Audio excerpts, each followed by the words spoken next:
Hey guys! Welcome sa Talaverse Patas na ang Laban event. Sinimulan ang event sa registration kung saan mainit na tinanggap ang mga bisita, may mga freebies agad na binigay at may isinabit pang bracelet na may special rule para mamaya sa laro. At pagpasok pa lang sa event, ramdam mo na agad ang concert vibes. Sobrang ganda ng lighting, sounds, setup, parang isang malaking celebration ng empowerment at transparency. At syempre, hindi kompleto ang Talaverse kung walang mga bigating boss ng tala na isa-isang umakyat sa stage. Ibinahagi nila ang mga mensaheng nakaka-inspire at nagpapatunay na sa tala, patas na ang laban.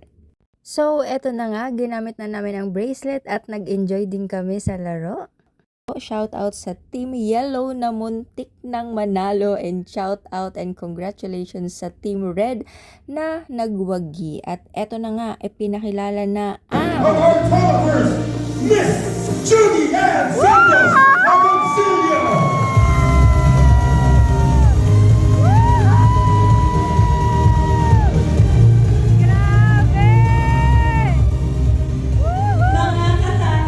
Magandang hapon po sa inyo lahat, and thank you for joining us here in our Talaverse. I stand with you as we champion everyday heroes, mga Pilipino katulad ko na hangad ay magsimula, lumaban ng patas at umangat. Ang sabi ko nga, ngayon, may powers ka na rin.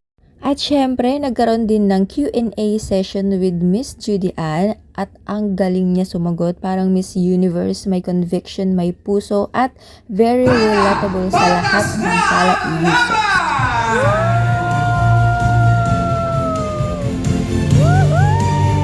This is Tala's promise. Equal fight, equal chance. This shared line reflects our unity, our promise, and our commitment to fairness. At Tala, we rise as one.